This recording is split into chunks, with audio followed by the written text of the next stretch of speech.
Okay, so I've got the strings on there. And the next thing I'm going to do is I kind of tuned them up almost to their pitch, but not quite. And this is another trick I learned from watching other people like Sam and some others as they restring. Obviously, with brand new strings, they're going to have to stretch, and you're going to have to go through a period of tuning. And I'm not going to go over specific ways on how to string a guitar. There are several other videos out there, and just about everybody has their own opinion on how strings should be strung, how long you should have them, how much times you should wind them.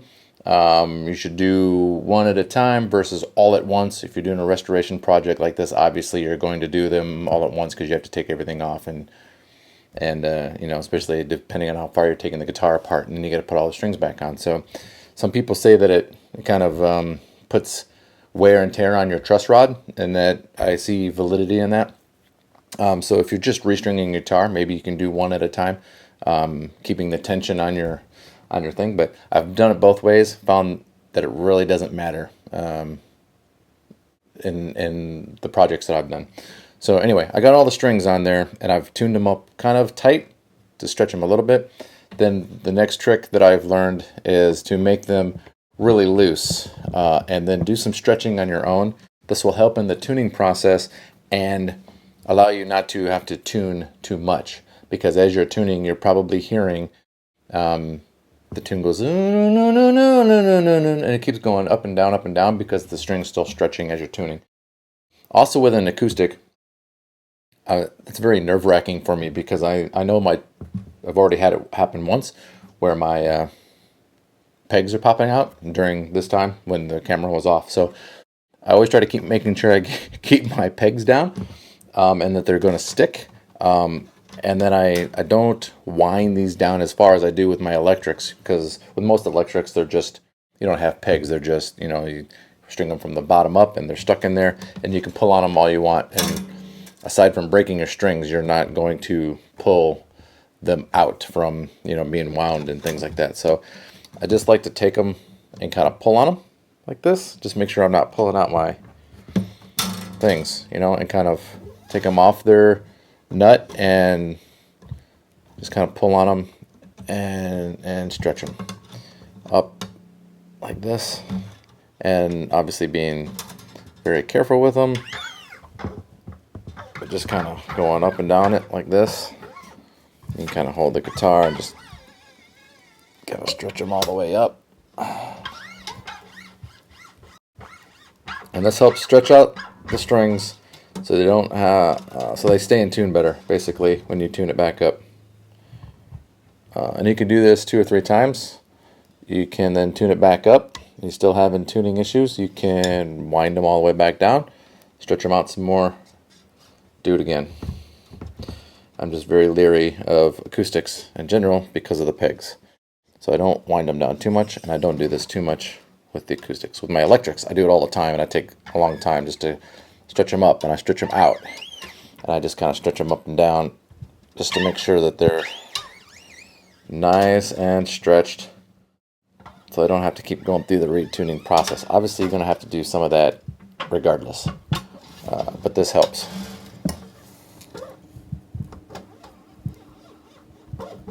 Something about acoustics too, just they get really loose on the pegs too, so you don't want to wind them down too much, depending on how much slack you give yourself. So just a good little trick of the trade, I guess you can call it. Now we'll tune it up and see how it sounds. So I'm just about there, and my strings have settled down. Still fine tuning using a snark. Love my little snark tuner. Although I haven't used it in a while, when I was doing some other restringing restoration projects on some of my other guitars, I was using a strobe tuning app, and those are really good too to get really into details, but not really concerned about that right now. Oh, but I'm loving the sound.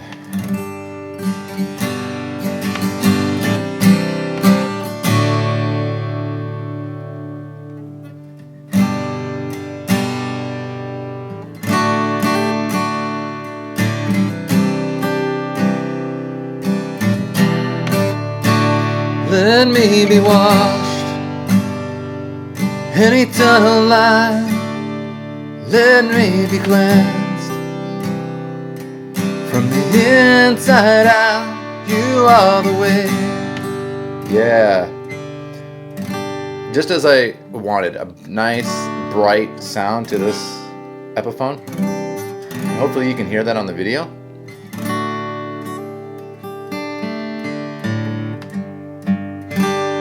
Not too hard to play on the strings, as I was actually thinking, because the top, the E string, the low E string is a 50.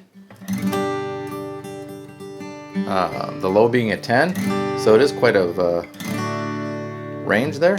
I was thinking, oh, it's just going to be like other acoustic strings, they're going to be very hard to play, but these are very, another shout out to String Joy, they're very balanced, as they say, so they're not that hard to play, they feel good.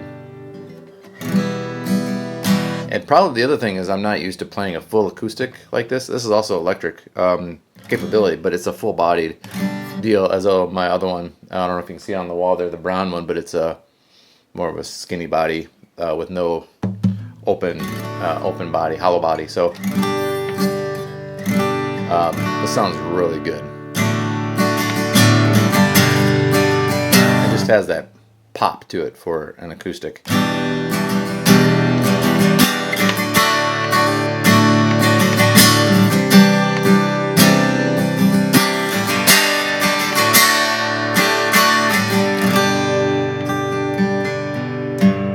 Awesome. I can't wait to use this on my new album.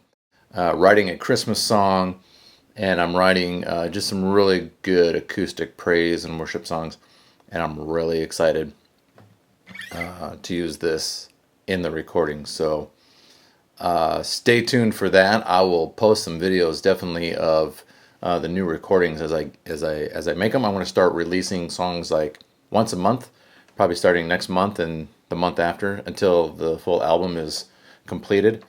That's the plan anyway. But thanks for watching. I hope this was informational. Hopefully you were able to take something from it, and hopefully maybe open up a new passion for you as far as restoring, working on your own guitars. I haven't had the best experience as far as finding other people to work on my guitars. Plus, I love having the joy of just being able to do it myself. It's been really a good experience.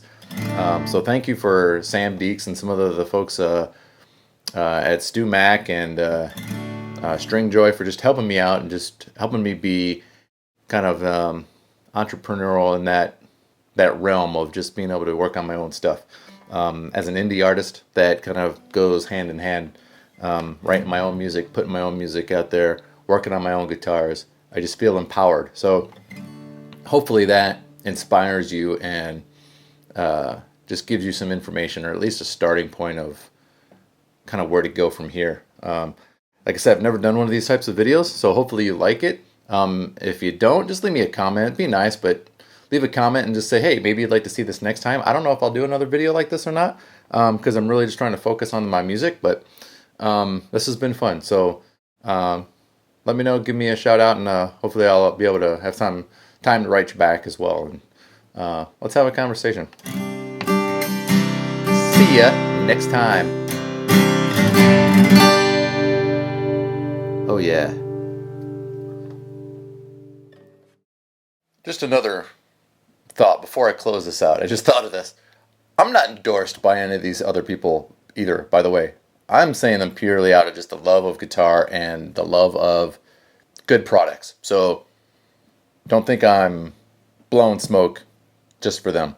I really love all the things that I actually said free of charge. So that's all. Have a great day.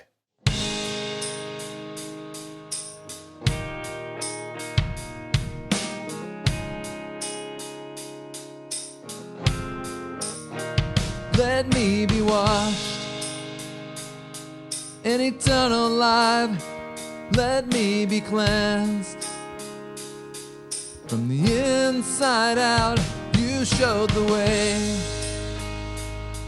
to eternal life. Your spirit flows from the inside out. fulfill your righteousness in me. The blood of Christ